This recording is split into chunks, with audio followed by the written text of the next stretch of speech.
Hey, it's not normal for me to share personal stories of myself, but based on my subscriber count, I'd venture to say most of you are probably friends of mine in real life anyway, so it's likely not a huge deal. When I was in elementary school and even a bit through middle school, flash games and flash game websites for that matter were a pretty hot topic. Cool Math Games has been around since before most of my grade level could spell cool or math, but even still you would have kids hop on Learn to Fly as a pastime during indoor recess or lunch. One of these days during indoor recess, I was sitting next to a friend of mine, Mason. I don't know if he watches these, but if he does, what's up, man? Anyway, on this particular day, Mason was playing a particular game on a particular website I had never particularly seen before. So I asked Mason, what's that website? What's that game? What's that sound? Everybody look what's going down, to which Mason replied, this is Stick War, a game on Stickpage. As you can see, we've got battle lines being drawn and nobody is right if everybody is wrong. And the rest is history. Stickpage and the Stick War games were significant parts of my later years in elementary school, but since then Adobe Flash has been wiped out harder than a discontinued ABC original series. So where does that leave people like me who enjoyed the simple nature of games like the ones hosted on Stickpage? Well, in 2018, Innersloth, an indie company formed by Puffballs United, came out with the soon-to-be hit game Among Us. 2 years after that, they ported a collection of games made by Puffballs United and originally hosted on Stickpage over to Steam. I knew that this collection existed, but growing up on these games, I also knew that they were really only fun the first time around, and that the majority of the experience came from watching internet strangers play them for you. I've experimented with playing classic RTS games like Company of Heroes, but nothing quite hit the same as that simple little flash game from the early 2000s. One day I was feeling nostalgic and was thinking about something. That something was, I wonder if they ever ported the Stick War games to Steam like they did Henry Stickmin. So I went to Steam, and what do I find? Not Stick War. Although I did find a page for a First World War themed game set in a battlefield of trenches that looked reminiscent of the simple RTS games I had grown to love. I wishlisted it and recently bought it on release. I do have to preface that I now understand this game is mainly being produced by Baron Von Games, however I didn't at the time of wishlisting. So just so everyone knows, I don't watch Baron, at least not regularly, and I don't have any personal biases for or against him, although I am a little bit sad he didn't give me a free review copy of his game. You've done this before. Done what before? Mind your business, Manus.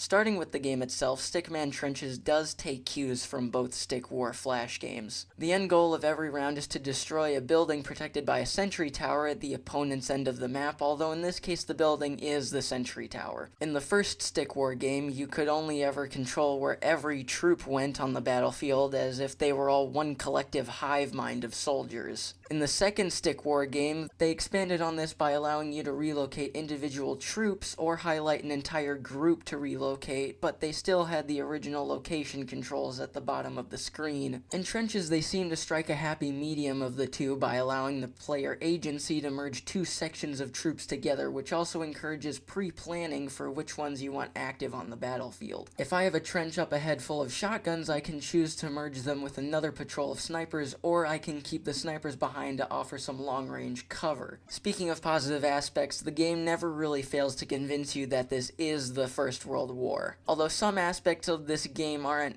historically correct, like how the shotgun in the game is clearly a Winchester 1897, Winchester being an American company, and that the gun is available to you whether you choose the British or German side, or the fact that you can use mustard gas on both the British and German sides. Mustard gas. German. The game is thematically correct. In that sense, it seems to be taking the right influences from Stick War. A clear theme in those games was a fantasy setting, as you could use your classic bow and arrow or sword troops, but you could also get access to Spartans, wizards, and even giants with big stick. However, here's where Stickman Trenches actually begins to fall flat. I've done everything right. Everything.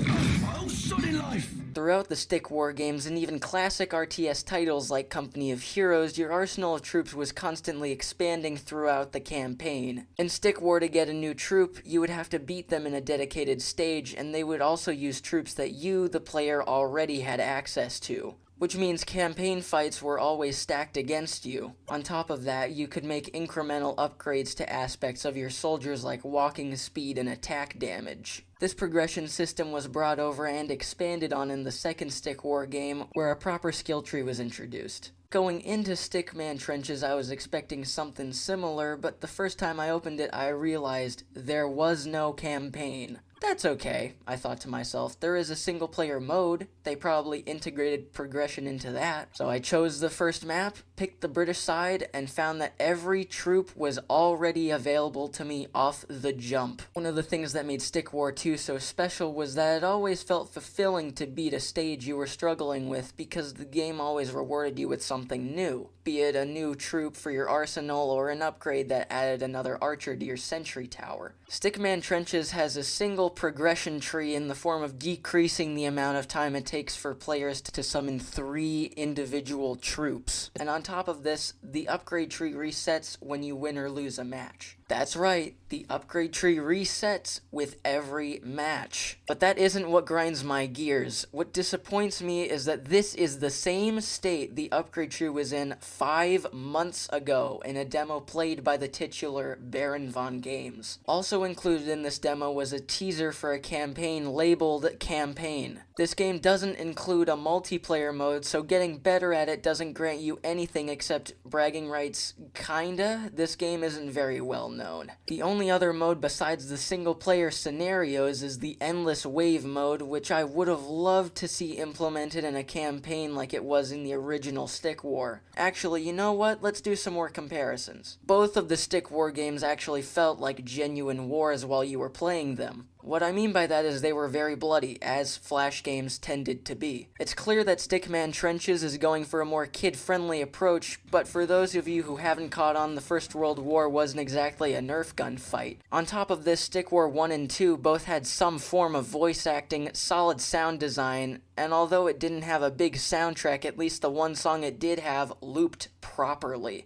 Stickman Trenches has a total of 0 voice acting, piss-poor sound effects, and, you guessed it, 1 song for the entire game. For a Steam title with no main campaign, no story, and no multiplayer, you would at least expect some achievements.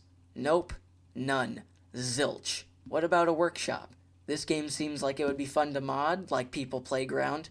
There is no Steam Workshop. It doesn't have that either. These all seem like very minor gripes, but at least if they included some of these, it would make the game at least a little bit better. And that's a shame, because if it just had a Steam Workshop, it would increase its lifespan by 100 times over, and most of these issues would probably be fixed, making this game worth playing. I do not want to see Stickman Trenches fall into obscurity, like Tears in the Rain, but judging by the complacency of its developer and the indifference of its producer, that is a fate that will happen sooner rather than later. Writing this script made me realize how impressive Stick War 2 actually was for a Flash game from 2009 made by a small team in their spare time on a game engine that could hardly manage 30 frames per second. And it made me more disappointed that a Steam title asking for $6 on release didn't even try to match its level of greatness. The only real reason to buy this game is because Flash is dead and nostalgia seems to be what's making the world go round lately. Please, whatever you do, don't walk away from this video thinking that Stickman Trenches is a bad game, because it isn't. It has a solid foundation and a ton of potential. I just can't help feeling like that potential has already been squandered.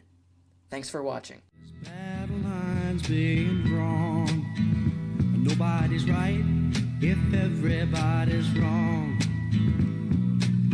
Young people speaking their minds are getting so much resistance from